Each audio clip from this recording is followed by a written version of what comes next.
In movies, everyone talks about the actors. Some people talk about the director, but nobody talks about the writer. Well, today I'm here to change all that. So come with me and let's talk about today's writer.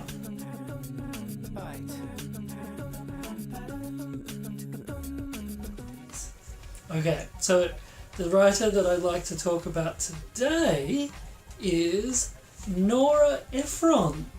Now, you may or may not have heard her name before. She's an American screenwriter and sometime director, and she's made some very popular work. Actually, she might even be a screenwriter that you know her name. Shock, horror. So, her most famous work, and I'm going to choose two this time, break my own rules, because they really are coupled together, kind of a yin and yang piece.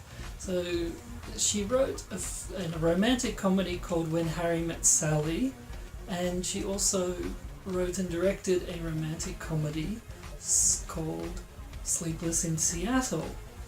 Now, both of these films are great films, very popular, but a lot of people say that When Harry Met Sally is the better of the two. But in any case, what they do is that When Harry Met Sally explores a relationship and the idea, can women and men be friends? And then when Sleepless in Seattle is exploring the idea of this sort of fantasy of meeting someone on the radio and falling in love and what could happen. So you can see a little bit of a theme perhaps. We have a bit of a theme of love, and I think that's a beautiful theme. But is it just romantic love? Well, let's take a look at a deeper cut. So the deeper cut that I'd like to take a look at is one of the first films that Nora Ephron made. Now, she co-wrote this film. It's called Silkwood. Now, Silkwood is probably famous for fans of Cher as her first serious role, and it's perhaps known among LGBT community as the time when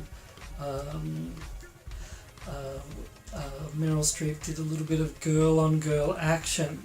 But it's actually quite a deep film. It's a film about a woman who is working at a nuclear power station who witnesses some bad acting from the managerial side. It's actually based on a true story. Karen Silkwood, who was a whistleblower for the nuclear industry in America and was unfortunately killed because of it. And it's actually a very, very interesting and deep film. And so I've got a theme of love. How does it tie in together? So, I believe that Karen loves her fellow man, and she loves her job, and she wants everything to be as good as it can be for everyone. So I think this is where we see love represented as not just romantic love, but also love for your co-workers and for your fellow man. So the last one I'd like to talk about is unfortunately her last film of her career before she passed away, which again stars Meryl Streep and is called Julie and Julia, which is about a young woman who starts a blog where she makes every recipe in Julia Child's famous cookbook tome.